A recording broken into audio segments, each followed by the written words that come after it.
The letter arrived on a Tuesday, which was fitting, because Tuesdays had always been the day Meridia Voss's life chose to fall apart. The eviction notice, the day her father stopped speaking in full sentences, the afternoon her brother Jonathan had knocked on the parlor wall with a scheme so absurd it should have been illegal.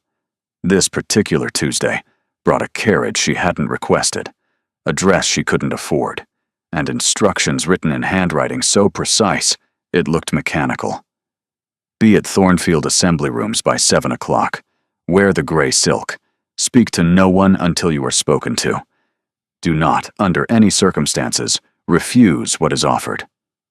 The note was unsigned, but Meridia knew Jonathan's fingerprints were all over it, figuratively, if not literally. Her younger brother had been entangled with a man named Declan Farshaw for the better part of 2 years, chasing opportunities that never quite materialized and borrowing against futures that didn't exist. Meridia had learned to dread the sound of Jonathan's voice when it carried that particular pitch of excitement, the one that meant he'd found another golden door that would inevitably open onto a brick wall.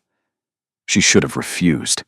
She should have folded the letter into the fire, hung the gray silk back in its borrowed garment bag, and spent her evening the way she spent every evening, tallying her mother's mending accounts and pretending the numbers weren't shrinking. Instead, she went. The assembly rooms were nothing like she'd imagined. A private auction house converted for a single evening into a glittering salon, chandeliers blazing, the air thick with beeswax and expensive perfume, and people dressed in silks that cost more than her family earned in a year. Declan Farshaw met her at the entrance, his red hair slicked back, pressing a glass of champagne into her hand. "You look perfect," he said, steering her through the crowd with a hand at her elbow. "Exactly right. Remember, don't speak unless spoken to. Just stand near the far window and look interesting." "Look interesting," Meridia repeated flatly. "That's your instruction." "Intelligent, then. Thoughtful. Whatever word you prefer. Just don't leave before the auction ends." "What auction?" But Declan was already gone, swallowed by the crowd like a fox disappearing into tall grass.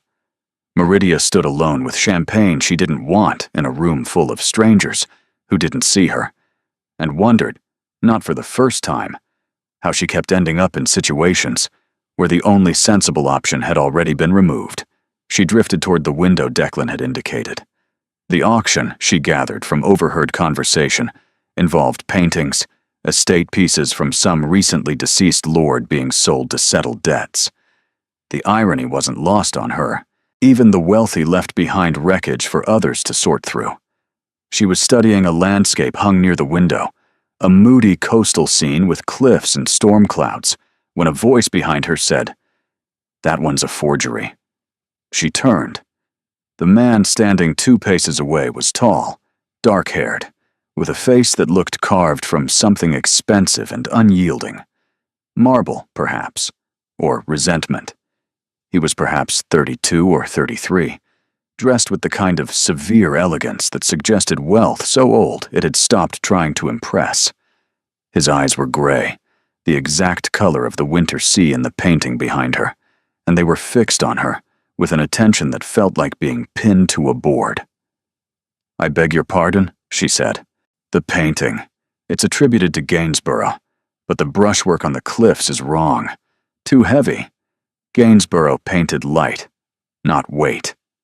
He tilted his head, studying her with the same critical precision he'd applied to the canvas. "You've been standing here for 11 minutes. Are you waiting for someone? Or are you the evening's entertainment?" The rudeness of it stole her breath. "I'm a guest." "Guests circulate. You've been rooted to this window like furniture." His gaze dropped to the champagne in her hand, untouched and going flat.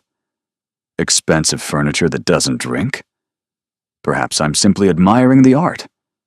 Perhaps. Or perhaps you've been placed here deliberately, like a painting yourself, positioned for someone specific to notice." His eyes narrowed. "Who sent you?" The directness should have frightened her. Instead, It sparked something, a defiance that had been smoldering under weeks of humiliation and helplessness. No one sent me. I came of my own volition. In a dress that doesn't belong to you, to an event you clearly weren't expecting, on instructions you didn't fully understand. He said it without cruelty, but with the clinical accuracy of someone who'd already assembled the puzzle. I know Declan Fairshaw's methods. You're one of his arrangements.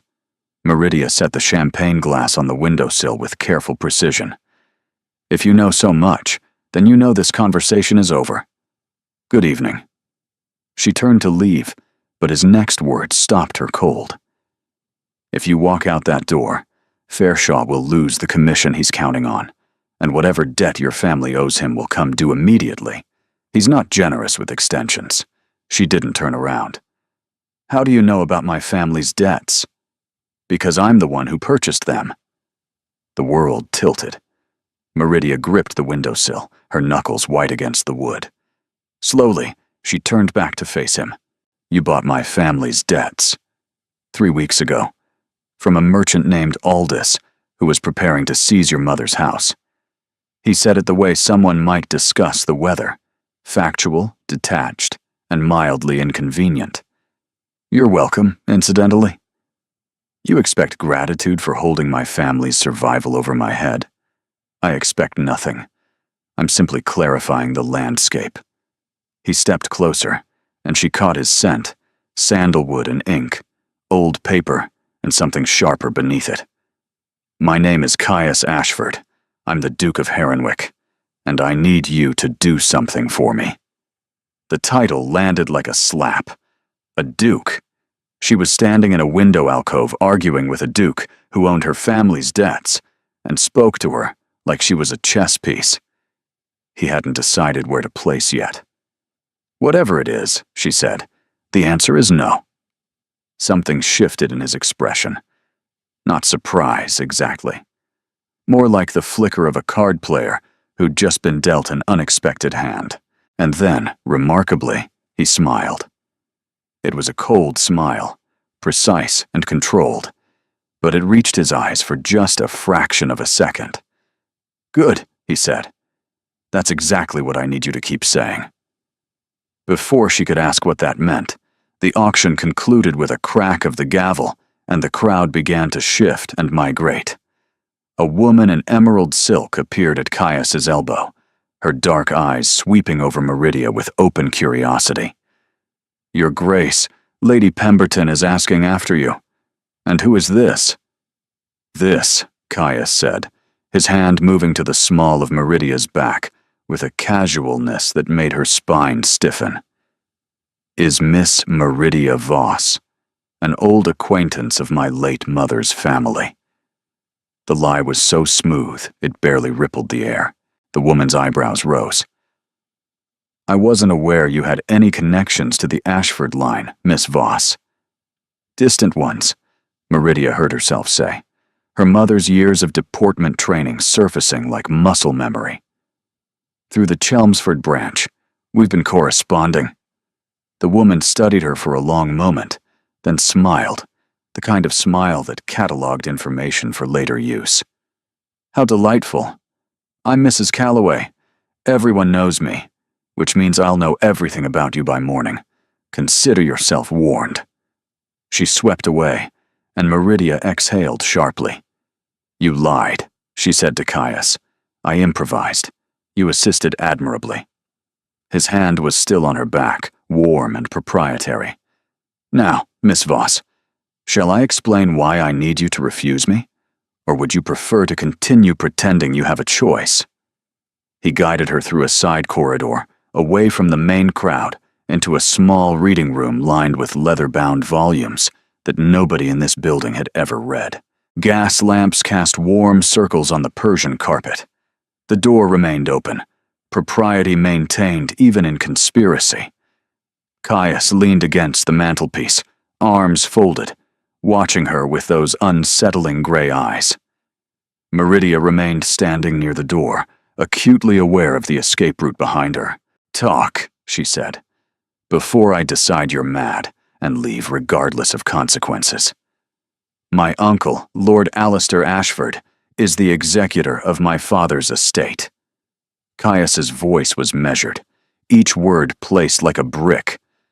When my father died 8 months ago, the title passed to me, but the fortune, the estates, the investments, all of it remains in trust until I meet a single condition. Marriage. Specifically, marriage approved by my uncle. He has final authority over the trust until I wed someone he deems suitable. It was my father's last act of control, a clause added to the will 6 weeks before he died. And your uncle won't approve anyone you actually want to marry. My uncle won't approve anyone, period. That's the design. Caius's jaw tightened. He's been managing the Ashford fortune for 8 months, drawing a generous salary, making investments in his own name with Ashford Capital. Every month I remain unmarried. He profits. Every woman I've shown interest in, he's found reasons to reject. Insufficient breeding, questionable family, unsuitable temperament. Meridia understood immediately. He doesn't want you to marry at all. He wants to keep control of the money. Precisely. But he can't refuse forever without appearing unreasonable. So he's adopted a different strategy. Caius paused. He's selected his own candidate, a woman named Lady Portia Graves. Wealthy, titled, connected to 3 of the most powerful families in England. On paper, she's unimpeachable. If my uncle presents her and I refuse, it proves I'm not acting in good faith, and he can petition the courts to extend the trust indefinitely. So marry her. Lady Portia is my uncle's goddaughter. She's been raised in his household since she was 12. If I marry her, my uncle doesn't lose control of the fortune. He simply exercises it through her. Caius's voice dropped. She's not a villain. She's a pawn who's been trained her entire life for this specific purpose. But marrying her would mean handing my family's legacy to the man who's been systematically dismantling it. You need a candidate so unsuitable that your uncle is forced to reject her publicly, she said slowly. Someone who makes Lady Portia look like the reasonable choice by comparison, except your uncle overreacts, reveals his true motives, and loses credibility. Caius's expression didn't change, but something in his eyes sharpened. Interest. Maybe respect. Close, but not quite. He pushed off the mantelpiece and moved toward her. I don't need someone unsuitable. I need someone my uncle tries to destroy and fails. Someone who survives every test he throws at her, every investigation, every social ambush, and still stands. Because when she does, when she proves herself unbreakable, my uncle has no grounds left to refuse. He either approves the match or loses his hold on the fortune, or he rejects her and reveals himself as acting in bad faith. And if she breaks, then I lose everything. He stopped 2 paces from her, which is why I need someone who won't. The silence between them felt pressurized, like the air before a storm. You don't know me, Meridia said. You have no idea whether I'll break or not. I know you've held your family together for 3 years on mending income and sheer stubbornness. I know you educated yourself from lending libraries when the money for tutors ran out.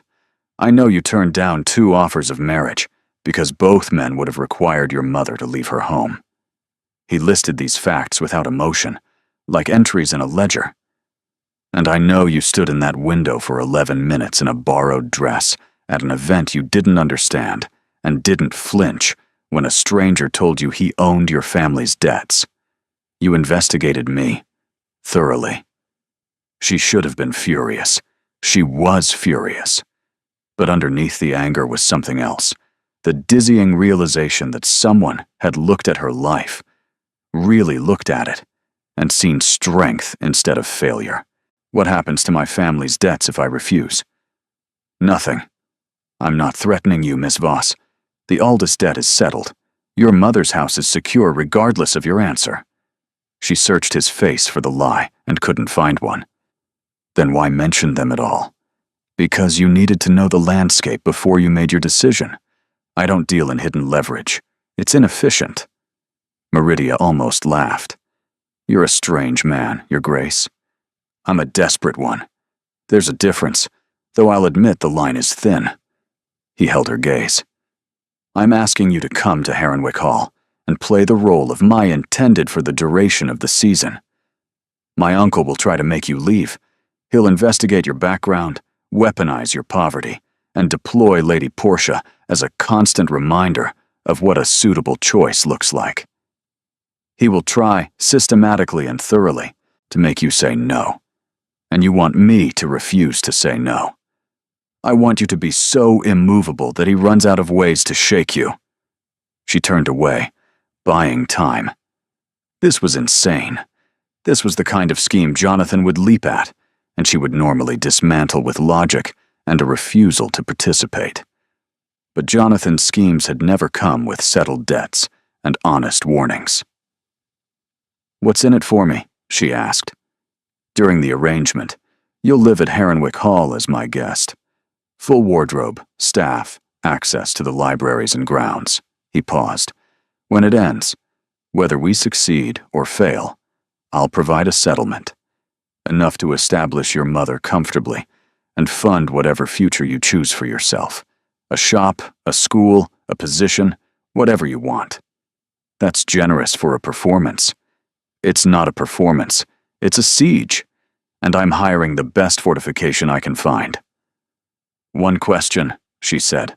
"Ask. Why does it have to be me? You could find any number of women willing to play this role. Women with more social experience, more connections, more polish. Because my uncle would see through them. He spent 8 months dismantling women of polish and connection. What he's not prepared for is someone genuine. Someone who isn't pretending to be brave because she actually is." Caius met her eyes. "He expects an actress. I'm giving him a siege engine." Meridia held his gaze for a long, measuring moment. "If I do this, we do it my way. No surprises, no hidden plans. You tell me everything your uncle might use against me before he uses it." "Agreed. And when this ends, however it ends, my family is left better than I found them. That's not negotiable. Already guaranteed." "Then I suppose," Meridia said, with the distinct feeling of stepping off a cliff, "you have yourself a siege engine, Your Grace." They were negotiating the finer points, how the introduction would be framed when she'd arrive at Heronwick Hall, what story they'd construct for public consumption, when the door to the reading room flew open and a young woman tumbled in, as if propelled by the sheer force of her own enthusiasm. She was perhaps 20, with the same dark hair as Caius, but none of his severity. Bright-eyed, flushed, wearing a gown of buttercup yellow that should have clashed with her complexion, but somehow didn't. "You found her," the young woman said, pointing at Meridia with unabashed delight. "You actually found her. Declan said you would, but I didn't believe him because your plans are usually terrible, Caius. No offense." "Considerable offense taken," Caius said dryly. "Meridia, this is my sister, Livia. She has no concept of doors or privacy or appropriate volume. I have a perfect concept of all three. I simply choose to ignore them." Livia crossed the room in 3 strides and seized Meridia's hands. Her grip was warm, her smile enormous. "You're real. You're actually real. Tell me you're not awful." Meridia started. "She's not awful," Caius interrupted. "She's agreed to the arrangement. We were discussing logistics before you burst in like a cannon." "Logistics?" Livia rolled her eyes. "This is what I live with, Meridia. My brother reduces everything to logistics. Love, grief, breakfast, all of it managed like estate accounts." "This isn't about love," Caius said, an edge entering his voice. "Not yet," Livia said brightly, and something flickered across Caius's face too quickly to identify. She turned back to Meridia, squeezing her hands. "Listen, I know my brother has explained this as a strategic operation, and I know he's made it sound as appealing as a military campaign, because that's how he processes everything since Father died. But here's what he won't tell you. Livia, Caius warned. Our uncle is a monster. Livia's voice dropped. Not the dramatic kind, the quiet kind. He moved into Heronwick Hall 3 days after Father's funeral. Dismissed staff Father had employed for decades. Sold Mother's horse, the one Father kept for 15 years because he couldn't bear to part with it. He did it all legally, and he smiled the entire time. The room felt colder. He needs to be stopped, Livia continued, and you can help. Your brother mentioned that I'll be tested, Meridia said carefully. Investigated, pressured to leave. Uncle Alistair won't just pressure you. He'll be charming about it. He'll compliment your courage while undermining your confidence. He's been doing it to me for 8 months. Livia's eyes were fierce. Which is why you need to know exactly what you're walking into, not the version Caius sanitized for strategic purposes. I didn't sanitize. You didn't mention that Uncle Alistair has already hired an investigator to look into anyone you might bring home. You didn't mention that Lady Portia will be living at Heronwick Hall during this season, because Uncle Alistair installed her there last month. You didn't mention that the servants report to him, not to you, because he controls the household budget. Meridia looked at Caius, who had the grace to look uncomfortable. I was going to mention those details, he said stiffly. When? After she'd already arrived and couldn't leave? Livia shook her head. You treat people like pieces on a board instead of telling them the truth and trusting them to be brave. The silence that followed was sharp enough to cut. She's right, Meridia said quietly. Caius looked at her. If I'm walking into a siege, I need the full map. Not the version you think I can handle, the real one. His resistance gave way to acceptance, then to something that might have been relief. The full map, he said slowly. Very well. My uncle controls the household staff, the finances, and Lady Portia's movements. He has a solicitor named Gresham, who handles his less savory inquiries. Your background will be investigated within days of your arrival. Every debt, every connection, every decision your family has ever made. Good, Meridia said. Let him look. I have nothing to hide. Everyone has something to hide. Then he'll be disappointed by mine. Our greatest scandal is that my father once argued with a butcher over the price of lamb and was asked not to return. She paused. It was a fair point about the lamb, for what it's worth. Livia made a sound somewhere between a laugh and a sob of relief. Oh, I like you. I like you enormously. Please say you'll stay. Please say you won't let Uncle Alistair drive you away. Meridia looked between them, the sister who burned with righteous fury, and the brother who'd armored himself so thoroughly against the world that he'd forgotten how to ask for help without making it sound like a transaction. I have conditions, she said. More conditions? 3. First, Livia is my ally, not yours. She tells me everything directly. Done, Livia said instantly. Second, my mother receives a letter explaining I've accepted a position as Lady Livia's companion. No mention of courtship or schemes. Reasonable, Caius said. Third, Meridia held his gaze. If Lady Portia is ever in genuine danger from your uncle, we help her. She didn't choose this any more than I did. The silence stretched. Livia's eyes widened. Caius studied Meridia with an expression she couldn't quite read, something between surprise and recalculation, as if she'd just moved a piece he hadn't accounted for. You want to protect the woman who's been positioned as your rival, he said. I want to be the kind of person who protects people who can't protect themselves. If that's inconvenient for your strategy, then perhaps you need a different siege engine. Another long pause. Then Caius extended his hand. All 3 conditions. You have my word. Meridia took his hand. His grip was firm, his palm warm. They held for a moment longer than necessary, and something passed between them. Recognition. 2 people who understood desperation and had decided to face it standing. Wonderful, Livia breathed, practically vibrating with excitement. This is going to be magnificent. Uncle Alistair won't know what hit him. He'll know exactly what hit him, Caius said, releasing Meridia's hand. That's rather the point. When do I arrive? Meridia asked. Friday. Livia will send a carriage to your mother's address. Pack lightly.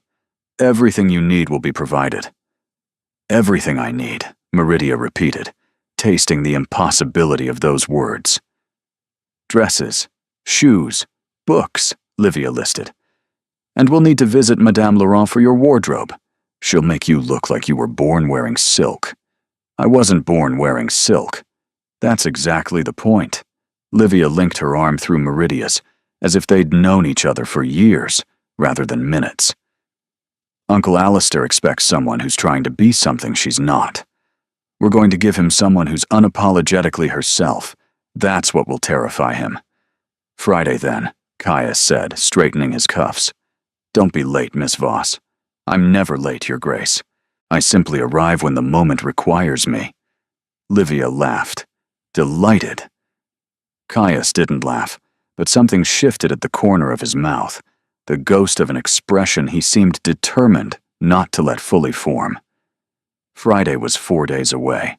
4 days to prepare for a war she hadn't chosen, in a world she didn't belong to, against an enemy she'd never met. She should have been terrified. Instead, walking through the cold night air, Meridia felt something she hadn't felt in years. Purpose. It frightened her more than the terror would have. Friday arrived with rain, the kind of fine, relentless drizzle that turned the world gray and made everything feel like a held breath. Meridia stood in the narrow hallway of her mother's house, with a single trunk at her feet, wearing her best dress, which was also her only good dress, a dark blue wool that her mother had taken in twice and let out once over the past 3 years. Her mother, Constance, stood in the kitchen doorway, drying her hands on a cloth she'd already dried them on 4 times. You'll write every week, not when you find the time. Every week. Every week, I promise. Constance crossed the hallway and pressed her palm flat against Meridia's cheek, a gesture she'd been making since Meridia was small. Her hand was warm and rough, the skin of a woman who worked for every comfort she provided.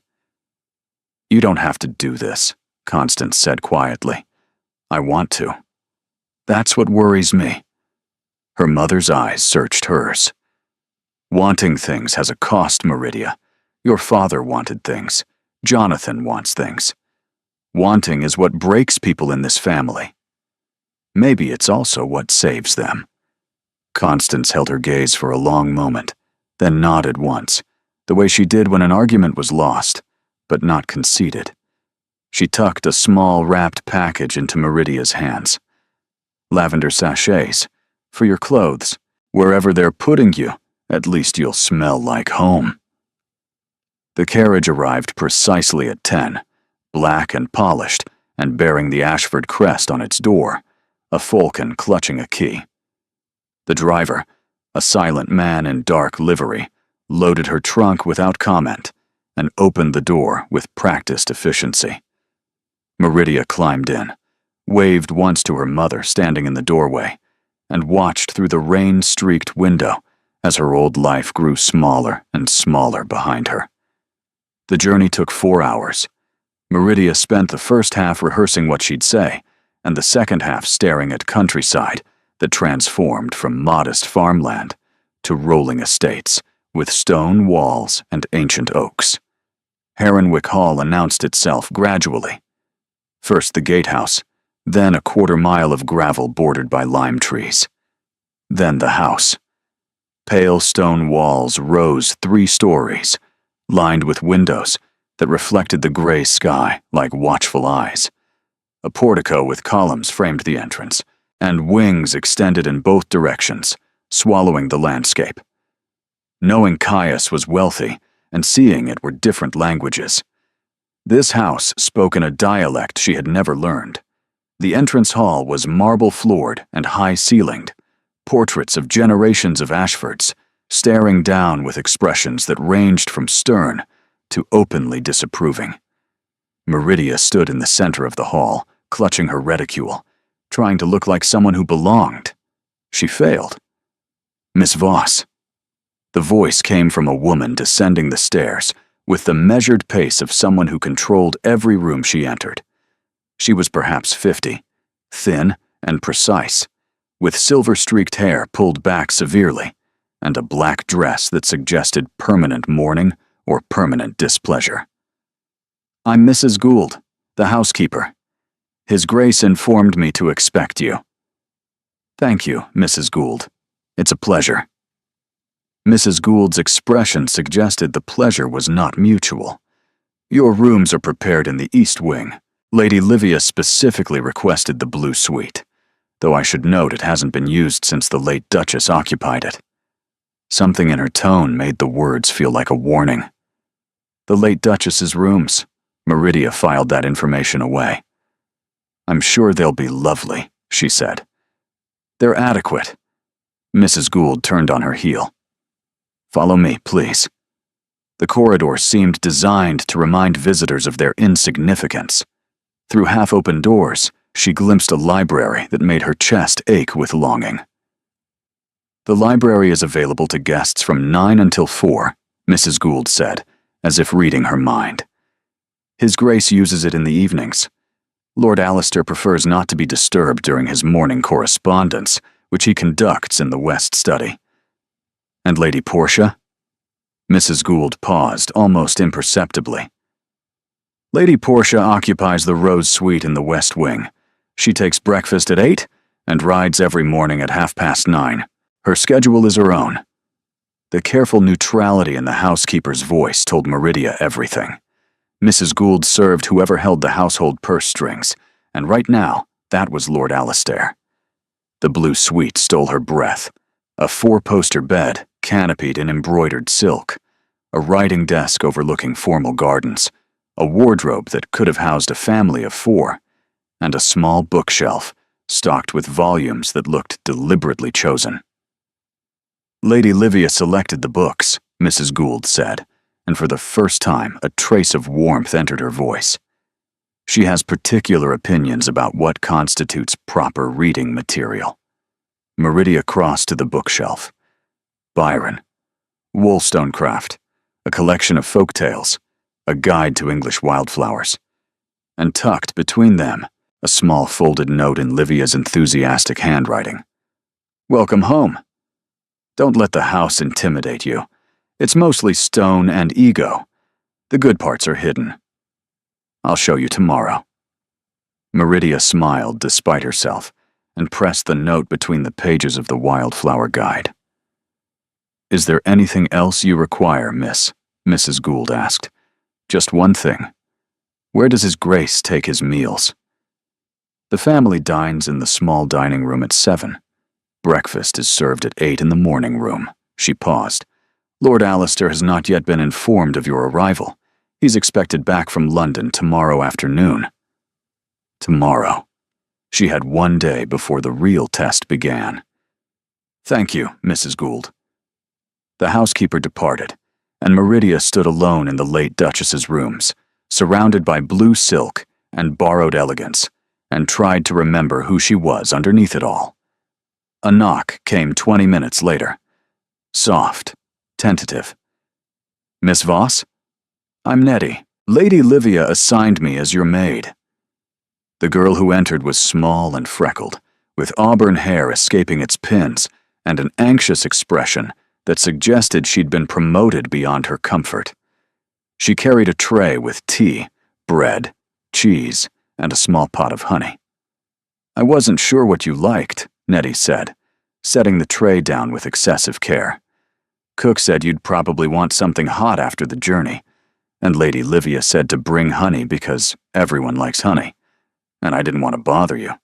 But Mrs. Gould said I should introduce myself immediately, so here I am, and I'm talking too much, aren't I?"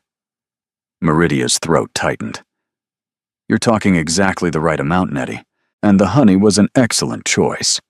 Nettie beamed. For just a moment, in this enormous house full of strangers and strategy, something felt almost kind. Lord Alistair arrived the following afternoon, not like a storm, but like a change in atmospheric pressure. Footsteps became quieter. Doors closed more carefully. Livia went still mid-sentence. He's here. The house changes when he walks in. Within the hour, a summons arrived. Lord Alistair requested Miss Voss's company in the West study, at her earliest convenience. "I'll come with you," Livia said. "No. He wants to see me alone. Let him." The West study was flooded with afternoon light that should have felt warm, but didn't. Lord Alistair stood by the window, and Meridia's first thought was that he looked nothing like a villain. Perhaps 55, silver hair combed neatly, a face that crinkled pleasantly when he smiled. He looked like kindness itself, and that was what frightened her. "Please, sit down." His voice was warm, welcoming. She sat in the chair he indicated, noting it was lower than his. A small thing. Deliberate. He poured tea with practiced elegance, handing her a cup on a saucer, so thin she could see the shadow of her fingers through the porcelain. "Caius has told me so little about you. I understand you're a friend of Livia's? A recent acquaintance. We met through mutual connections." "I'm genuinely pleased Livia has found a friend," he continued. "She has her mother's heart. Open and trusting. Beautiful until someone exploits it." The implication landed softly, a needle wrapped in cotton. "I have no intention of exploiting anyone, Lord Alistair." "Of course not." His smile was warm enough to bake bread. "Tell me about yourself, Miss Voss. I like to know who's living under the Ashford roof." She told the truth, the same truth she'd given Caius. Her father's failed business, her mother's mending work, Jonathan's restless ambitions, the careful, constrained life they'd built from the wreckage of the one they'd lost. She left nothing out because nothing she said could be worse than what his investigator would discover. Lord Alistair listened with perfect attention, nodding in all the right places, his expression a masterwork of sympathetic interest. "How extraordinary," he said when she finished. "The resilience of your family is genuinely admirable. Most people in similar circumstances simply collapse. The fact that you've maintained your dignity, your education, your bearing, it speaks volumes about your character." Every word was a compliment. Every compliment was a measurement. "Thank you, Lord Alistair. I must be honest with you, Miss Voss." He leaned forward slightly, lowering his voice to the register of shared confidence. "I'm concerned about my nephew's intentions. Not regarding you specifically. Please don't misunderstand. But Caius has been behaving erratically since my brother's death, making impulsive decisions, surrounding himself with people who tell him what he wants to hear, rather than what he needs to hear. I'm not sure I qualify as someone who tells him what he wants to hear. No." Lord Alistair studied her, and for the first time, something behind the warmth flickered, a flash of the real man beneath the performance. "No, I don't suppose you do, which makes your presence here even more puzzling." He stood, moving to the window, presenting his back to her with the confidence of a man who didn't believe she posed any threat. "Let me be direct. My nephew is grieving. He believes I'm his enemy because I'm fulfilling responsibilities his father entrusted to me. And Lady Portia, is she part of those responsibilities?" The question landed harder than she intended. Lord Alistair turned, his pleasant expression unchanged, but his eyes had sharpened. "Lady Portia is a remarkable young woman who has been part of this family since childhood. She and Caius would make a brilliant match. Whether they will is, of course, their decision. And yours," Meridia said quietly. The silence that followed was the first honest moment between them. Lord Alistair looked at her, really looked, with an assessment that stripped away all pretense of avuncular warmth. "You're cleverer than I expected," he said. Caius chose well in that regard, at least. Is that a compliment or a warning? Both. He returned to his chair, but his posture had changed, less paternal, more adversarial, though the shift was so subtle most people would have missed it. I want to tell you something about this family, Miss Voss. Something my nephew doesn't fully understand. He paused, and when he spoke again, his voice carried a weight that sounded, for the first time, genuine. My brother loved recklessly, married a woman with no connections because she made him feel alive.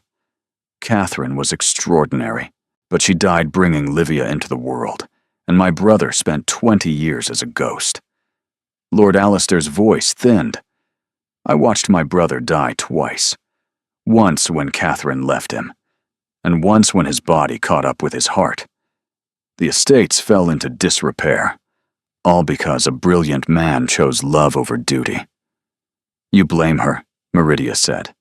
I blame the idea that love is sufficient, that a good heart compensates for a lack of position. His eyes found hers. Lady Portia won't inspire that kind of madness. She'll be a partner, not a drug. And I'm the drug. You're the disruption. Lord Alistair's mask slid back into place, smooth and warm and impenetrable. A charming one, I'll admit. But disruptions end, Miss Voss. They always end. And when they do, someone has to sweep up the wreckage. That someone is invariably me. He stood.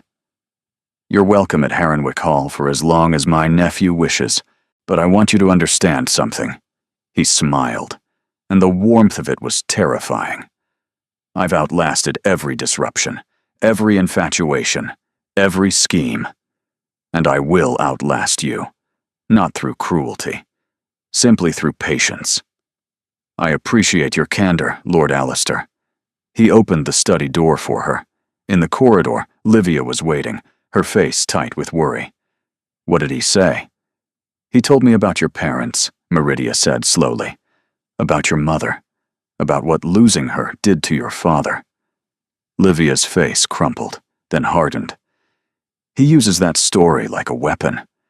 Like Mother's death was a cautionary tale instead of a tragedy. Is it true? About the estates declining? Parts of it. Father was negligent in some areas after Mother died, yes. But Uncle Alistair wasn't maintaining things out of love. He was positioning himself, becoming indispensable, making sure that when Father finally died, no one could question his authority, because he was the only one who knew where all the pieces were. They walked together through the corridor, and Meridia felt the house pressing in around her, all its beauty and weight and history bearing down like stone. He told me he'd outlast me, she said. He says that to everyone. Livia's jaw set. He hasn't met you yet. Not really. He's met the version of you that sits politely and drinks tea. He hasn't met the version that makes my brother forget how to be cold. Meridia stopped walking. Your brother isn't cold. He's careful. Livia looked at her with an expression that was suddenly, startlingly adult. Yes, he is, and you're the first person who's understood the difference. They stood in the hallway between the east and west wings, between the borrowed rooms and the uncle's territory, and Meridia realized that this house wasn't just a building. It was a battlefield, drawn in marble and silk, and she'd just had her first skirmish. She hadn't won, but she hadn't lost either. And for now, that was enough. The first week settled into a rhythm Meridia couldn't quite trust.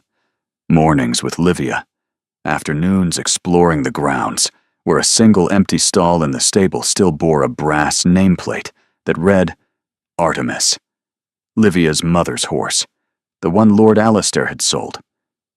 Evenings were formal, Lord Alistair presiding with effortless charm. Lady Portia attended every meal. She was not what Meridia had expected. A young woman of 23, with pale blonde hair and watchful hazel eyes, who spoke when spoken to, and moved through the house with the careful precision of someone who'd learned to take up as little space as possible. Caius, for his part, was a ghost. He appeared at meals, spoke when required, and vanished into his study or the library with a finality that discouraged follow-up. "He's always like this," Livia said, catching Meridia watching the library door close. "Since Father died, walls on top of walls." "Your uncle said something similar." Livia's fork clattered. "Father didn't destroy himself by loving. He destroyed himself by stopping. Uncle Alistair tells it like love was the problem. Giving up was the problem." She paused. "Caius is doing the same thing differently. Father froze by withdrawing. Caius freezes by controlling. He thinks if he never lets himself want anything, he'll never lose anything. And your uncle exploits that. You're the variable Uncle Alistair can't account for, the thing Caius can't control." That evening, unable to sleep, she found herself in the library. 2 stories of shelves rose to a vaulted ceiling painted with a faded celestial map, constellations picked out in gold leaf that glowed like actual stars. A mezzanine gallery ran along 3 walls, accessible by a spiral staircase. She climbed to the gallery, pulled down a volume of Keats, and curled into an alcove chair. She'd been reading for perhaps 20 minutes when a voice drifted up from below. "You're in my father's chair," she startled. Caius stood at the base of the staircase, coat removed, cravat loosened. "Don't be sorry. He would have been pleased. He spent most evenings up here," said the gallery was closer to the stars. He climbed the stairs and looked at the book in her hands. "Keats, Ode to a Nightingale. I've read it 100 times, and it still undoes me." "Which part?" Meridia considered. "The part where he says he's been half in love with easeful death, not because he wants to die, but because he's so saturated with beauty that existence itself becomes unbearable. The idea that feeling too much is its own kind of destruction." Caius was quiet, then moved to the alcove opposite hers. "My father underlined that passage. The margins were full of his notes about grief, about whether beauty was worth the pain." "What did he conclude?" "He didn't." The note stopped halfway through. Caius's voice thinned. "I think he ran out of courage to answer his own question. Or maybe the answer was in the living, not the writing." He looked at her then, really looked. Not the formal assessment from the auction or the controlled distance of dinner. Something raw. A man peering through a crack in his own wall. "My uncle told you about my mother," he said. It wasn't a question. "He told me a version. Livia told me another." "What version do you believe?" "I believe your mother was extraordinary, and your father loved her completely. And losing her broke something that never fully healed. I believe your uncle saw an opportunity in that grief and has been exploiting it ever since. And I believe you're terrified that you inherited your father's capacity for love along with his title, and you'd rather feel nothing than risk feeling everything." The silence that followed was so complete, she could hear the fire breathing 2 stories below. Caius stared at her with an expression she couldn't name. Shock, perhaps, or recognition, or the particular discomfort of someone who'd been seen through and wasn't sure whether to be grateful or furious. "You don't pull your punches," he said finally. "You didn't hire me to be gentle. I didn't hire you at all. I made you an offer. You chose to accept. Is there a difference?" "An enormous one." He leaned forward, elbows on his knees, his gaze intense. "Hired implies obligation. Choice implies agency. I need you to have agency, Miss Voss. I need you to be here because you chose to be, not because you felt trapped. Otherwise, my uncle will see through us in a week. I chose to be here." "Why?" The question was direct, almost urgent, and Meridia understood suddenly that he wasn't asking about strategy or arrangements. He was asking something far more dangerous. "Because my whole life, people have looked at my circumstances and seen limitations. You looked at my circumstances and saw strength." She held his gaze. "No one's ever done that before." A tectonic movement crossed his face, controlled and vast. He opened his mouth, closed it, then stood abruptly. "It's late," he said, his voice carefully neutral. "You should rest. My uncle returns to full residence tomorrow, and he'll be watching." "He's always watching." "Yes, but tomorrow he'll start testing." Caius moved toward the stairs, then paused. "The Keats. Keep it. That copy was my mother's, before it was my father's.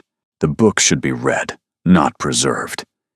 He descended the stairs without looking back, and Meridia sat holding a dead woman's poetry and a living man's unfinished sentences, understanding that this arrangement was already something more than either of them had planned for.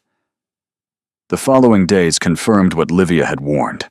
Lord Alistair didn't attack. He observed, always pleasant, always interested, always filing information like a naturalist cataloging specimens. He praised her intelligence, complimented her composure, and told stories designed to remind her how vast the gulf was between her world and theirs. And through it all, Lady Portia watched. On the 6th day, Meridia found Portia alone in the music room, hands resting on keys she wasn't playing, staring at the garden with the careful blankness of someone who'd been performing contentment for so long, she'd forgotten what the real thing felt like. "Do you play?" Meridia asked from the doorway. Portia startled, her composure cracking for just a moment before reassembling. "A little. Lord Alistair prefers Handel." "And what do you prefer?" The question seemed to genuinely surprise her. She blinked, her mouth opening and closing, as if no one had asked her that in so long she'd misplaced the answer. "Schubert," she said finally. "But it doesn't suit the room." "Play it anyway." Portia stared at her for a long moment, then turned back to the keys. She began to play, and the music that filled the room was nothing like the dutiful Handel performances Meridia had heard at dinner. This was raw and aching, a melody that climbed and fell like breathing, full of longing that the player would never have expressed in words. When the final note faded, Portia's hands trembled on the keys. "You play beautifully," Meridia said. "Lord Alistair says Schubert is too emotional for polite company." "Then polite company doesn't deserve Schubert." Something flickered in Portia's eyes. Gratitude, maybe. Or the beginning of trust. Neither of them mentioned it again, but that evening at dinner, when Lord Alistair steered the conversation toward Lady Portia's many accomplishments, Meridia caught Portia's gaze across the table. The look lasted only a second. But in that second, the ground between them changed. The rival became a person. The pawn began to see the board. And Meridia understood that winning this siege wouldn't mean defeating Lady Portia. It would mean freeing her. The Ashford Spring Gala was Lord Alistair's creation, though he presented it as a family tradition. 300 guests, a full orchestra. The cream of society invited to Heronwick Hall for an evening designed, Meridia understood now, to showcase Lady Portia as the natural mistress of this house and expose Meridia as the interloper she was. "The guest list is stacked with his allies," Livia said, pacing while Nettie pinned adjustments on a gown of midnight blue silk. "Every society matron who owes Uncle Alistair a favor will be watching you." "Then I'll give them something worth watching." Nettie arranged her hair in a clean sweep that bared her neck. The only ornament was a thin silver chain with a single sapphire that Livia produced from a velvet box. "It was Mother's," Livia said, fastening it around Meridia's throat. "Caius doesn't know I kept it. Uncle Alistair sold most of her jewelry, but I hid this one in a hollowed-out book in the library. Seemed like the safest place since he never reads." "Livia, I can't wear your mother's necklace." "You can, and you will. Mother would have wanted it worn by someone who'd fight for this family. That's you, whether you've realized it yet or not."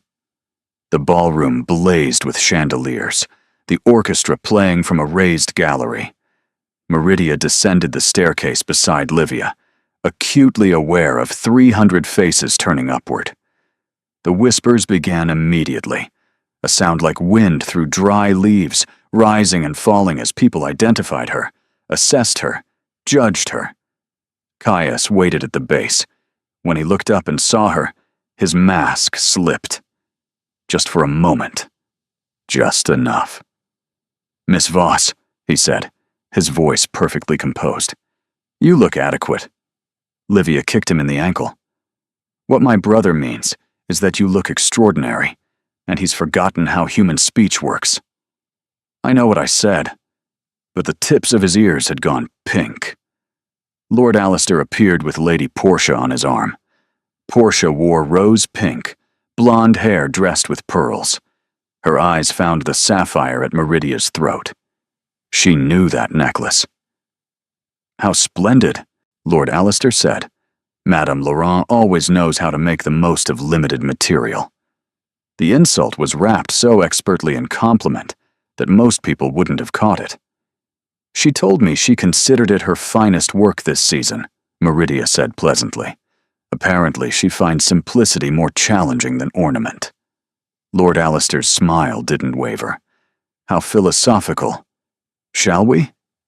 Lord Alistair introduced her to guest after guest, each introduction calibrated to expose a weakness. Emphasis on country. Emphasis on addition. Temporary. Removable. Meridia returned to serve with quiet precision. When someone asked whether she found Heronwick Hall overwhelming, she said, "The house is magnificent, but houses don't intimidate me. Only small minds do." The woman laughed uncertainly, unsure whether she'd been insulted. Through it all, Caius watched. He didn't hover. He didn't rescue. He simply watched, from across the room, from the edge of conversations, with an attention that felt like gravity. The waltz came at 10 o'clock. Caius appeared at her side with the formal precision of a military maneuver. "Dance with me." Is that a request or a command? It's a strategic necessity. My uncle has just asked the orchestra to play Lady Portia's favorite waltz. He expects me to dance it with her. Then perhaps you should. I'd rather dance with you. The words were simple. The way he said them was not. There was a tremor beneath the control, a vibration in the bedrock of his composure, and Meridia felt it resonate in her own chest. She took his hand. The waltz began, and Meridia discovered that Caius Ashford danced the way he did everything else, with absolute precision and total control. His hand at her waist was correct, his frame impeccable, his lead clear and unwavering. He danced like a man executing a flawless plan. "You're counting," she said. "I'm leading. You're counting steps. I can feel the numbers in your shoulders." His grip stiffened. "I don't know how else to do it. Stop thinking. The music already knows where to go. Trust it." "I don't trust things I can't control." "I know. Try anyway." Something shifted. His grip softened. His shoulders dropped a fraction of an inch. The mechanical precision gave way to something more fluid, more instinctive. They turned together, and for the first time, the dance felt like a conversation rather than a demonstration. "Better," she murmured. "Don't sound so surprised." "I'm not surprised. I'm impressed. There's a difference." His eyes met hers, and the ballroom fell away. 300 people vanished. The orchestra became distant, a soundtrack to a private moment occurring in plain sight. His thumb moved against the silk at her waist, the smallest motion, involuntary, intimate. "Everyone is watching," he said. "I know. My uncle is furious. I know that too. You're wearing my mother's necklace. Livia gave it to me. I recognized it the moment I saw you on the stairs." His voice dropped to barely a breath. "She would have liked you. My mother. She would have liked you enormously." Meridia's throat closed. She blinked hard, refusing tears in front of 300 witnesses. The waltz ended. They stood in the center of the floor, hands still joined, the echo of the music hanging between them like a held breath. Then Caius stepped back, bowed formally, and the public performance resumed. But the private performance, the one only they could see, had already said everything that mattered.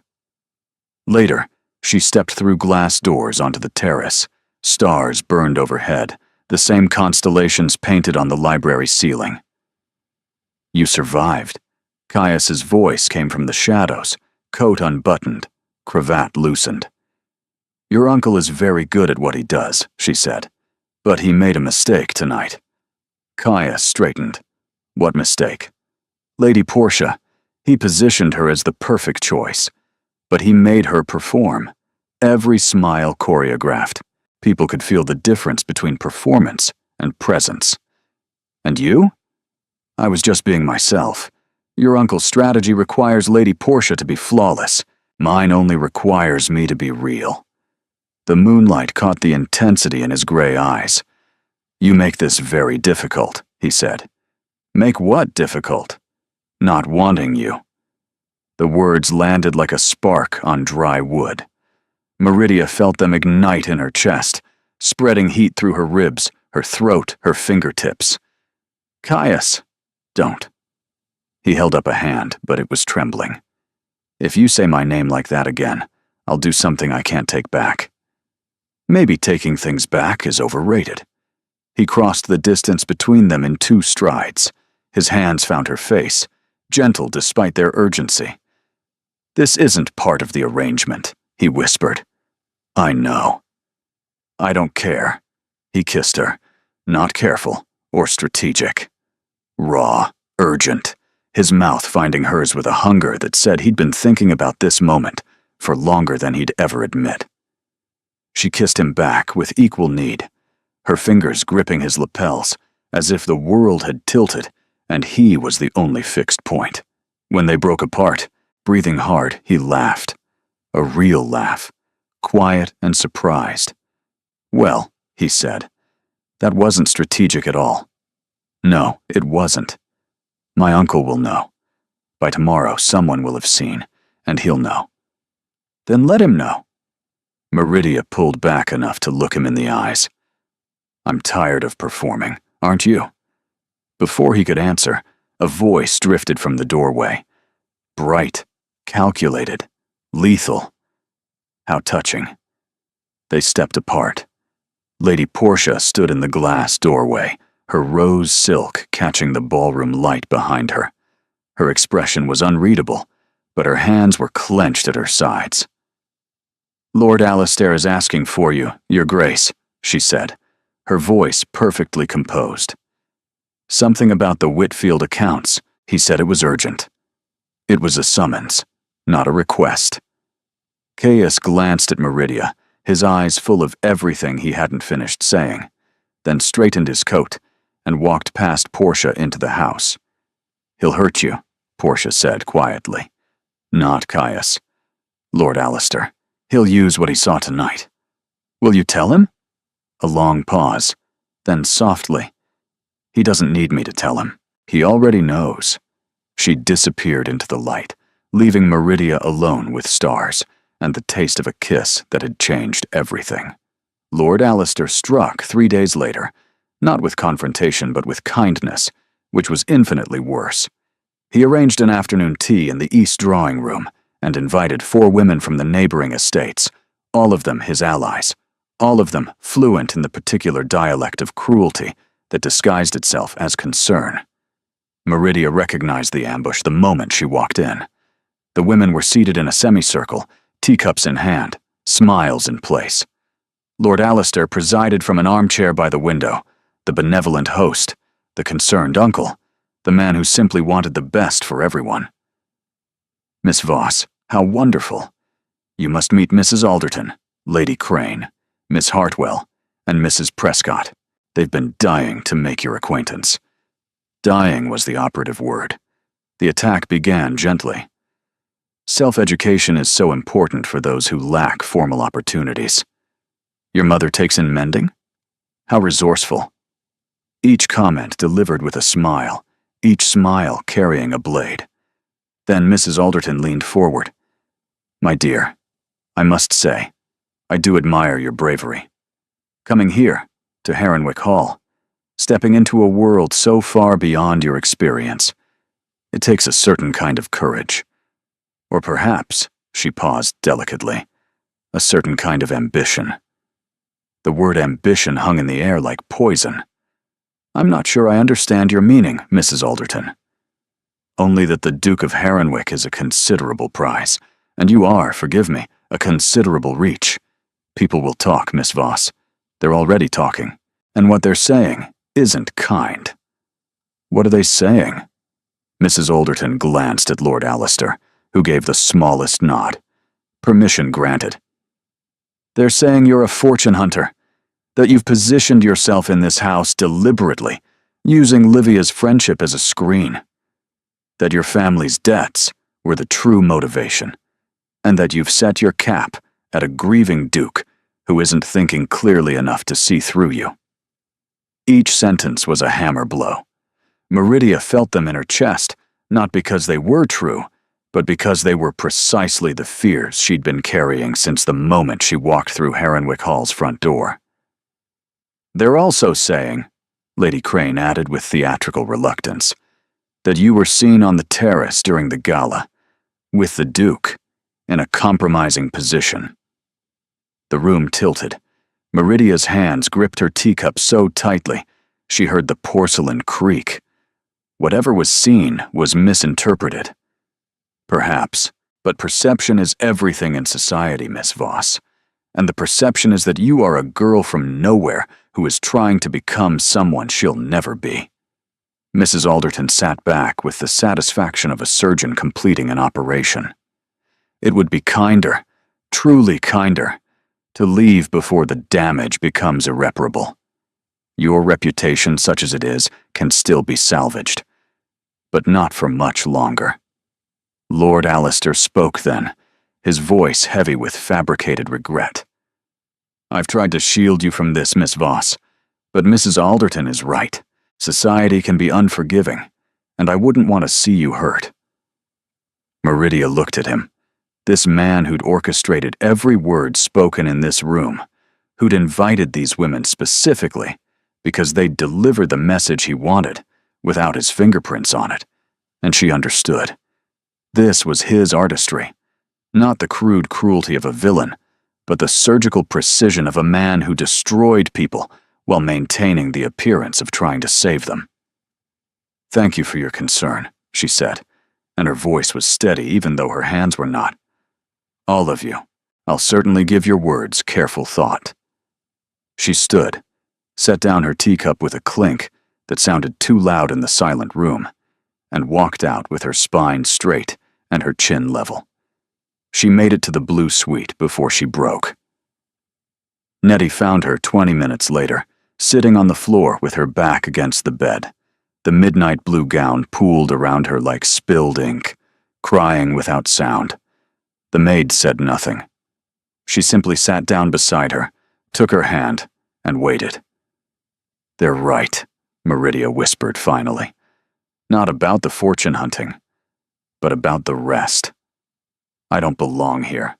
I've been pretending I could stand in these rooms and hold my own against people who've been navigating this world since birth, and it's a fantasy, a borrowed fantasy in a borrowed dress in a borrowed room. Miss, Nettie said quietly, I've worked in grand houses since I was 14. Belonging isn't about where you come from. It's about whether you're brave enough to stay. Bravery doesn't change bloodlines. It doesn't make a merchant's daughter into a duchess. No, but it makes her worth more than one. Meridia looked at this freckled girl with her escaped auburn curls and her quiet, fierce loyalty, and felt something crack open in her chest. Not a break, an opening. But the opening closed again that evening when she overheard Lord Allister in the corridor outside the library, speaking to Caius in the measured tones of a man delivering hard truths. I'm not trying to control you, nephew. I'm trying to protect you from repeating your father's mistake. He chose a woman who couldn't survive this world, and it destroyed them both. Miss Voss is clever and brave and entirely unsuitable, And if you continue down this path, you will lose everything. Not because I take it from you, but because the weight of your position will crush her, and watching it happen will crush you." She couldn't hear Caius's response. She didn't need to. Lord Alistair's words were already doing their work, not because they were manipulative, but because they contained just enough truth to be devastating. What if he was right?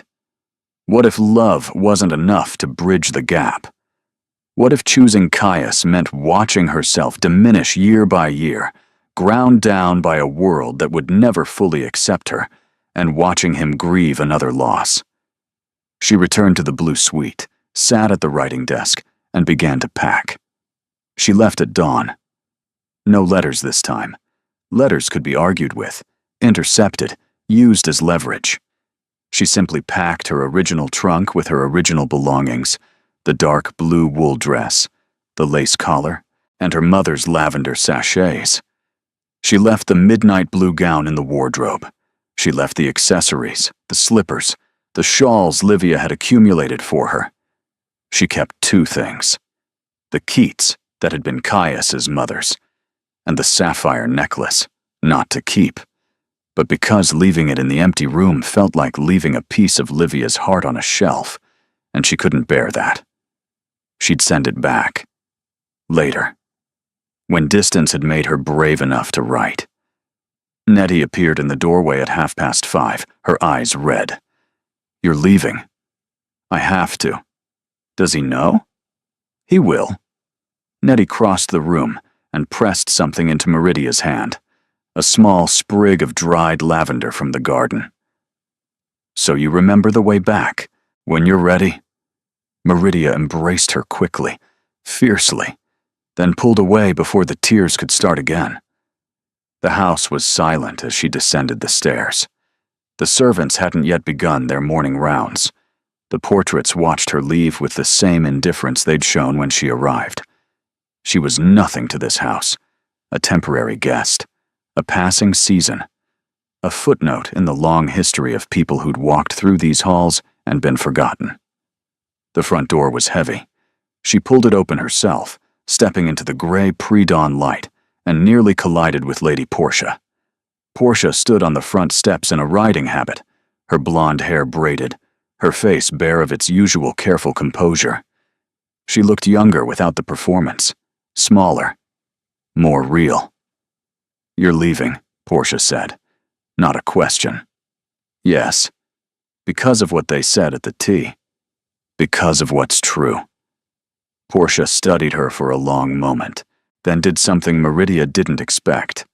She stepped aside to clear the path, but as Meridia passed, she caught her arm. "He'll come after you," Portia said quietly.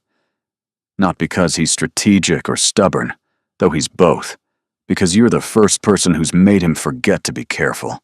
I've watched him my whole life, Meridia. I've never seen him frightened before. He's frightened now. That means something. It means we'll both get hurt. Maybe. Or maybe getting hurt is how you know something's real." Meridia searched Portia's face for calculation, for the rival's satisfaction at watching a competitor flee. She found none. Only the quiet understanding of someone who recognized what it meant to be trapped by other people's plans. "Take care of Livia," Meridia said. "Take care of yourself." Portia released her arm. "And for what it's worth, Lord Alistair has been wrong about everything important for as long as I've known him. He was wrong about Caius's father. He was wrong about Catherine.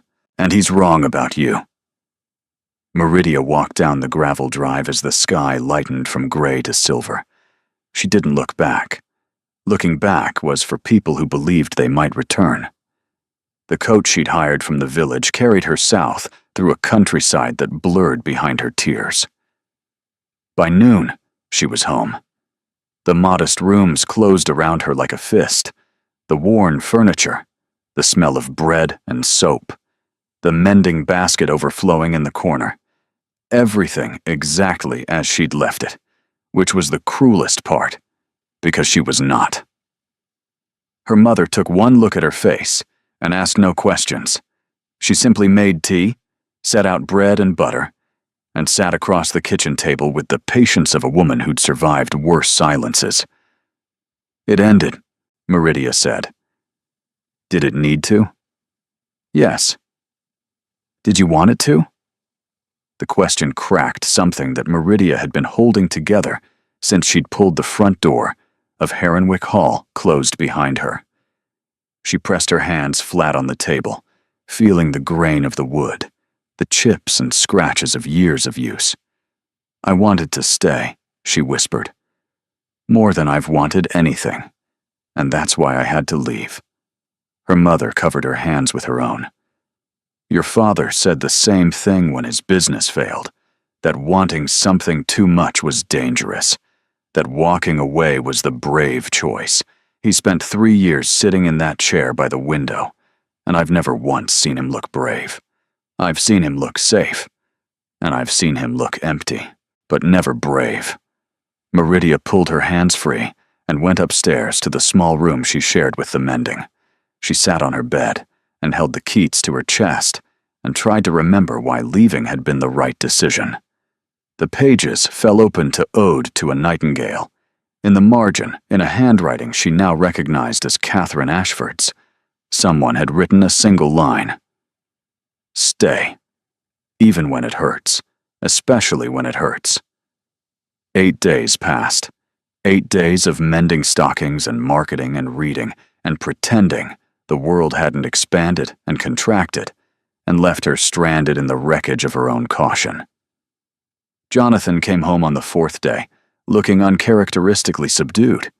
He sat at the kitchen table and said nothing for a long time, which was so unlike him that Meridia stopped what she was doing and stared. "Declan came to see me," he said finally. "I don't want to hear about Declan's schemes." "This isn't a scheme. The Duke came to London. He found Declan, and from what I understand, the conversation involved being held against a wall by his lapels. Declan said he's never seen anyone that controlled be that furious." Meridia's heart lurched. "What did he want?" "Your address," which Declan refused to give because apparently even Declan has limits when a man looks like he might commit actual violence. So the Duke did something else instead. Jonathan pulled a folded document from his coat. He went to the courts. He filed a formal challenge to his uncle's authority over the Ashford Trust. The petition alleges financial misconduct, breach of fiduciary duty, and misappropriation of estate assets. It names Lord Alistair directly. Meridia took the document with numb fingers. Legal language, dense and precise, but the core of it was clear.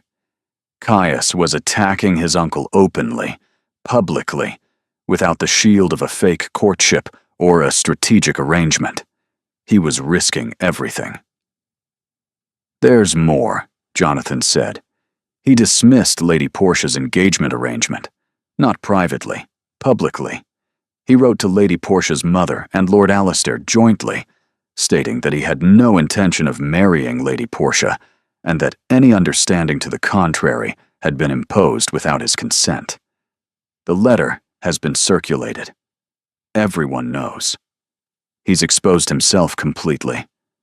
He's burned every bridge Uncle Alistair built. Jonathan leaned forward. And then he did something I really don't understand. He settled our family's remaining debts, not just the ones he already held, all of them. The butcher, the draper, the physician. Every outstanding account Father left behind, paid in full. Meridia stared at the document, the legal petition, the evidence of a man dismantling his own careful fortress stone by stone. Why would he do that?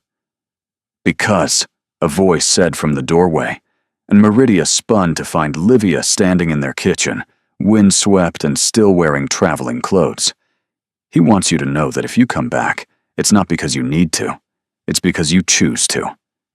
Livia crossed the small room and grabbed Meridia's hands. Her eyes were fierce and bright and rimmed with exhaustion. "He fired Mrs. Gould. Did Jonathan mention that? Replaced every servant who reported to Uncle Alistair. Portia helped, actually. She gave him a list of every staff member who carried information to Uncle Alistair. She's been keeping that list for years, waiting for someone brave enough to use it. Portia helped him? Portia walked into Caius's study the morning after you left and told him everything, every scheme, every manipulation, every conversation Uncle Alistair had conducted through her. She said, Livia's voice broke. She said watching you leave was the first time she understood that she could leave too. That being a pawn was a choice, not a sentence. Meridia sank into a kitchen chair. The room felt too small for the enormity of what she was hearing. He's not asking you to come back for the arrangement, Livia said, kneeling beside her. The arrangement is over. Uncle Alistair's power is collapsing. The courts will handle the rest. He's asking you to come back because the house is wrong without you. Because I'm wrong without you. Because he sits in the library gallery at midnight, reading Keats, and pretending he's not waiting to hear your footsteps on the stairs. Livia, don't you dare say no because you're frightened. Fear is Uncle Alistair's weapon. Don't hand it to him after we've already won. Meridia looked at her mother, who stood in the doorway drying her hands on the same cloth she always used, the same steady eyes, the same unbreakable calm. Well, Constance said, you want me to go back. I want you to stop doing what your father did. I want you to stop choosing safety over joy and calling it wisdom. Her mother's voice was gentle, but underneath it was iron. Go back, Meridia. Not because a duke is asking. Because the woman you became in that house is the woman you were always supposed to be. Meridia stood. Her legs were unsteady. Her heart was hammering so hard she could feel it in her teeth. I need the carriage, she said. Livia laughed, tears streaming down her face. It's already outside. I wasn't leaving without you. The drive back to Heronwick Hall took 4 hours. Meridia spent every minute of it preparing what she'd say, and discarding every preparation. Words felt inadequate. Plans felt false. By the time the carriage passed through the stone gatehouse, she had nothing prepared at all. The house looked different. Not physically. The pale stone wall still rose 3 stories. The columns still framed the entrance. The windows still watched like eyes. But something in its atmosphere had shifted, as if a pressure that had been building for months had finally broken. Caius was not at the door. Portia was. She stood on the front steps in a simple dress, unadorned, her blonde hair loose around her shoulders. She looked, for the first time since Meridia had known her, like herself. He's in the library, Portia said. He's been there since you left. I think he's read every book in the gallery twice. She paused. Lord Alistair departed yesterday. The court summoned him to answer the petition. He went quietly, which surprised everyone. I think he knew it was over. Portia, Meridia stopped on the steps. Thank you. For what you did. I didn't do it for you. Portia's chin lifted. I did it for me.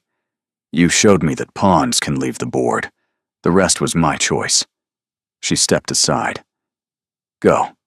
He's waited long enough. So have you. The library was quiet. Late afternoon light fell through the tall windows, catching dust motes that drifted like tiny planets in their own small universe. The celestial ceiling glowed faintly, gold constellations winking in the shadow above. Caius was in the gallery, his father's chair. He sat with a book open in his lap that he wasn't reading, his head tipped back against the leather, his eyes closed. He looked exhausted. He looked broken open, like a man who'd finally stopped holding himself together and discovered that falling apart didn't kill him. She climbed the spiral staircase, each step a small thunder on the wrought iron. His eyes opened when she reached the top.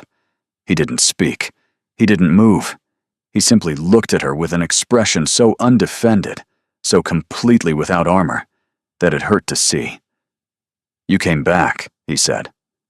I came back. You didn't have to. I know. That's why it matters. He stood slowly, setting the book aside. They faced each other across the narrow gallery, Two people who'd spent weeks building walls, and one night tearing them down. I filed the petition, he said. I know. I dismissed the arrangement with Lady Portia. I know that, too. I settled your family's debts, all of them. Jonathan told me. I need you to understand why. He stepped closer. Not because I'm trying to buy you or obligate you. Because I needed you to be free, completely free, free of debt, free of arrangement, free of every reason to be here except the one that matters. And what reason is that? Because you want to be. His voice cracked on the last word, the first break in his composure she'd ever heard. Because I'm asking you, not as a duke or a strategist or a man with a plan, but as someone who sat in this chair for 8 nights, reading your book and understanding finally what my father's unfinished notes were trying to say. What were they trying to say? That the answer isn't in the writing, it's in the living. That beauty is worth the pain. That feeling everything is better than feeling nothing. He reached out and took her hands. His grip was trembling. You told me once that I was afraid I'd inherited my father's capacity for love. You were right.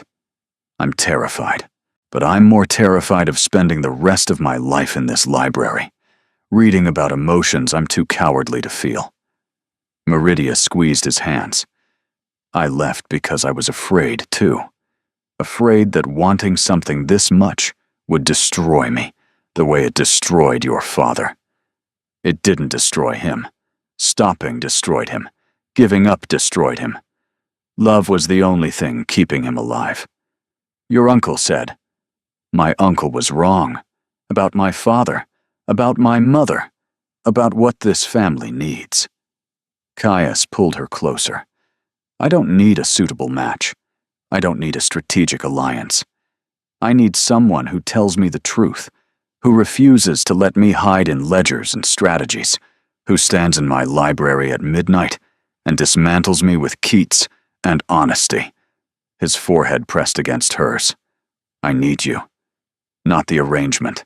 You. I love you, Meridia said. The words came out raw, unpolished, nothing like the careful speeches she'd imagined. I've been trying to talk myself out of it since the night you gave me your mother's poetry. It hasn't worked. He kissed her then, and it was nothing like the terrace. The terrace had been hunger and surprise. This was quiet and deep if I'm uncertain. The kind of kiss that didn't need to prove anything because it already knew. When they finally pulled apart, Caius kept his arms around her. There's someone we need to talk to, he said. Portia? She's already on our side. I mean someone harder. Who? Myself, he exhaled. I need to stop building walls. I need to stop treating every emotion like a threat to be managed. I need to actually grieve my father, properly, not strategically. He paused. That's going to be messy. I'm not afraid of messy. I know. That's why I love you. They descended the staircase hand in hand, and at the bottom, they found Livia and Portia sitting together on the library settee, pretending very badly not to have been listening. Finally, Livia said, wiping her eyes.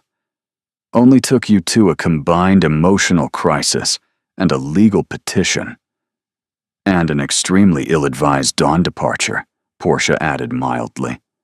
Meridia laughed, and the sound filled the library like music, bouncing off the celestial ceiling and the leather-bound spines and the ghosts of everyone who'd ever loved in this room. The Heronwick Midsummer Ball wasn't Lord Alistair's creation. It was Livia's. Livia planned it in 3 weeks. Invitations went to everyone, not Lord Alistair's curated allies, but merchants and gentry and titled families alike. Portia helped, selecting music she actually loved, moving through preparations, with a lightness Meridia had never seen. During a fitting, Portia said quietly, I'm relieved. And a bit lost. I don't know who I am without the performance. You're the woman who plays Schubert when no one's listening. Start there. The night of the ball, Meridia wore a gown of deep emerald silk with Catherine's sapphire at her throat. Nettie made final adjustments, her freckled face bright. "You look like you belong, miss." "I feel like I belong." And she recognized, with a jolt, the woman in the mirror. Not the careful survivor from weeks ago. Someone who'd been tested and broken and rebuilt into someone she'd always been, but never had room to become. Caius met her at the base of the staircase. He was in formal black, as always, but something was different. The rigid posture had softened. The controlled mask had cracks in it, intentional ones, gaps where warmth and humor leaked through. "You look," he began. "If you say adequate, I will push you down these stairs." He laughed, a full, open laugh that turned heads and drew stares, and made Livia clap her hands with delight from across the entrance hall. "You look like everything I was afraid to want," he said. "Is that better?" Significantly, he offered his arm. She took it. Together, they entered the ballroom. The whispers started, as they always did. But this time, the whispers carried a different note. Curiosity rather than condemnation, interest rather than judgment. Lord Alistair's absence was noted, his downfall already the subject of drawing room speculation across 3 counties. The narrative was shifting. No longer a story about a duke's inappropriate infatuation, but about a man who'd fought to reclaim his family's legacy from a corrupt guardian. And the woman beside him, the merchant's daughter, who'd survived every test the old order could throw at her, she was becoming part of the legend. Caius led her to the center of the ballroom floor. The orchestra waited. 300 faces watched. "Before we dance," he said, his voice carrying across the sudden silence, "there's something I need to say. To you, in front of everyone." Meridia's heart began to hammer. "Caius, what are you doing?" "Something I should have done before you left. Something I should have done the night of the spring gala. Something I've been too careful and too frightened and too desperately strategic to do until now." He took both her hands, and then, to a collective gasp from 300 guests, he dropped to one knee. "Meridia Voss, you walked into my life because a scoundrel named Declan Farshaw abandoned you at an auction house, and you refused to leave even when I tried to make you. You stood in my library and told me the truth when everyone else told me what I wanted to hear. You protected a woman who was supposed to be your rival. You made my sister laugh again. You made me feel again, which is the bravest and most terrifying thing anyone has ever done." His grip on her hands tightened. "I tried to make you a strategy. You became my compass. I tried to make you a shield. You became my home. I tried to make you say no, and you said yes to everything that mattered." The ballroom was so silent she could hear candle flames flickering in the chandeliers above. "I'm not offering you a title, or a fortune, or a position. I'm offering you a man who is terrified, and imperfect, and only just learning how to feel things without trying to control them first. A man who reads Keats at midnight, and dances by counting steps, and loves you so completely that the thought of losing you makes every other fear feel trivial. Will you marry me?" Meridia looked down at this man, this duke, this fortress, who'd let her breach his walls, and felt every fear she'd carried since childhood. Fear of poverty, of wanting, of hoping for things she couldn't have. Rise up and then, quietly, settle. "Yes," she said. "But I have a condition." His eyebrow rose. "Of course you do. Stop counting steps. When we dance, when we live, when we love, stop counting and just be here." He stood, pulling her close. "I'll try. I can't promise I won't relapse. That's what I'm here for." He kissed her in the center of the Heronwick ballroom, in front of every person who'd ever doubted her right to stand there. The response was split. Applause from some, shocked silence from others. A few delighted shrieks from Livia's corner of the room, and one quiet, satisfied nod from Portia, who sat at the pianoforte and began to play Schubert as the kiss ended and the waltz began. They danced, and for the first time, Caius didn't count. 4 months later, on a Tuesday, because Tuesdays had always been the day Meridia Voss's life chose to change, she found a letter tucked into the pages of the Keats. It was in Catherine Ashford's handwriting, the same careful script from the margins. But this wasn't a marginal note.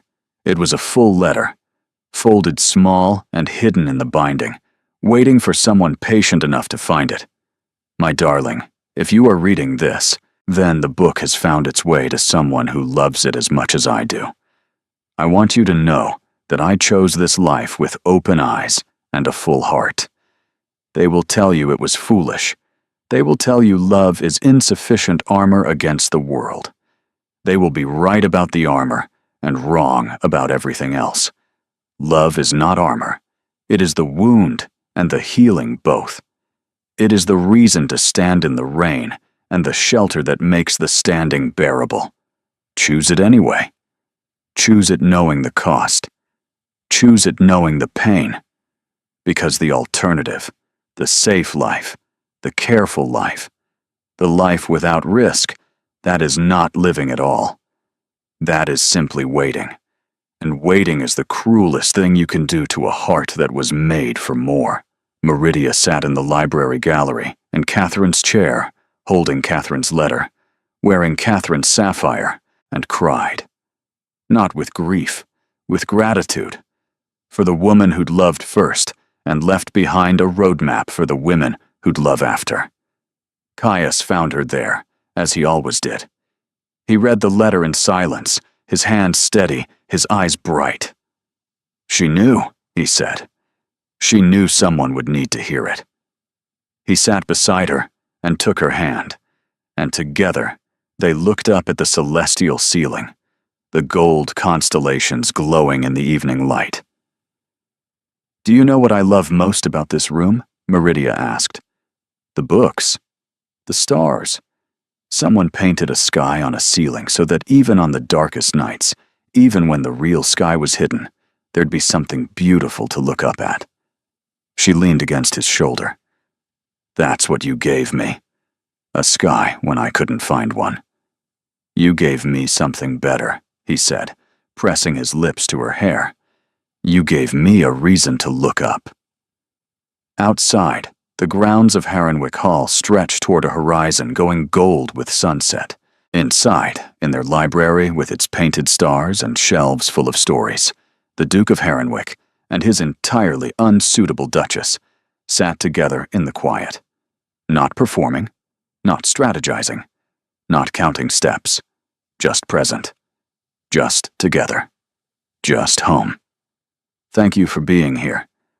You are the reason these stories breathe and grow, because you believe in love that fights, in characters who refuse to surrender, in endings that feel earned because they were. Your presence in this space gives these words meaning. Your engagement, your comments, your willingness to feel alongside these characters. That's what makes this community extraordinary. If a line stayed with you, if a moment made your heart race, I'd love to know. Your voice shapes the stories that come next. And if you'd like more romances with emotional depth and characters who choose courage over safety, consider subscribing. Thank you for being here. You make this what it is.